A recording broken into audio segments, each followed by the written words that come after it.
आज आमच्या इथे मम्मी रसपोळ्यांचा स्वयंपाक बनवणार आहे आणि रसपोळ्यांच्या स्वयंपाकामध्ये कोणते कोणते पदार्थ असतात ते पाहूया। सगळ्यात पहिले तर पुरणपोळी करण्यासाठी हरभऱ्याची डाळ घेतली, त्याच्यामध्ये पाणी घातलं, थोडंसं तेल सुद्धा घातलं आणि कुकरला याच्या 4 शिट्ट्या लावून घेतल्या जेणेकरून डाळ चांगली शिजते। त्याच्यानंतर फ्रेश असा कढीपत्ता आणला, खोबरं भाजून घेतलं, कांदा भाजून घेतला आणि एक साईडला पुरण सुद्धा करायला ठेवलं। त्याच्यामध्ये गुळ घातला होता, थोडंसं जायफळ सुद्धा घातलं आणि चांगलं पुरण तयार करून घेतलं। पुरण आता चाळणीतून मी बारीक करून घेणार आहे, तोवर मसाला करून घेते। कांदा खोबरं हे मिक्सरला वेगवेगळं फिरवून घ्यायचं आहे। आता सारासाठी तेल घातलं, त्याच्यामध्ये लसूण घातला आणि त्यामध्ये घालायचं आहे भाजलेल्या कांद्याची पेस्ट। सगळ्यात पहिले भाजलेल्या कांद्याची पेस्ट चांगली परतून घ्यायची, कढीपत्ता घालायचा, हळद, लाल तिखट, काळा मसाला घालायचा आणि मसाला थोडासा परतून त्याच्यामध्ये भाजलेल्या खोबऱ्याचा कूट घालायचा आणि घालायचं हरभऱ्याच्या डाळीचं पाणी। तुम्हाला जितकी आमटी करायचं तितकं एक्स्ट्राचं पाणी, मीठ आणि थोडीशी कोथिंबीर सुद्धा घालायची आणि तयार होतो आपला झणझणीत असा सार। तर सार तर एक साईडला तयार झाला होता, तोपर्यंत मम्मीने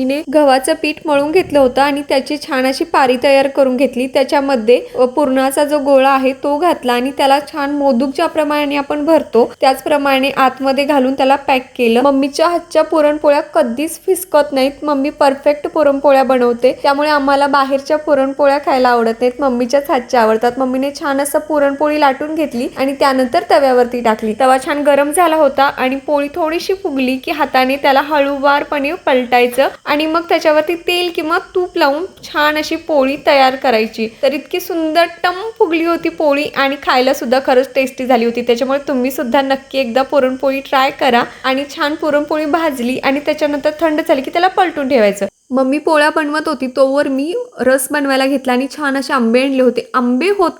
आंब्याचा रस आहे म्हणून पुरणपोळीचा बेत होता, त्याच्यामुळे मी आंब्याचा रस बनवून घेतला आणि त्याच्यानंतर आम्ही जेवायला बसलो। तर जेवणामध्ये आज आंब्याचा रस, सार, भात, कुरडी, पापड आणि पुरणपोळी होती। आमच्या इकडे आलू वांग्याची भाजी आणि भजे सुद्धा असतात, पण आज फक्त आणि फक्त आंब्याच्या रसावरती भर दिलेला होता।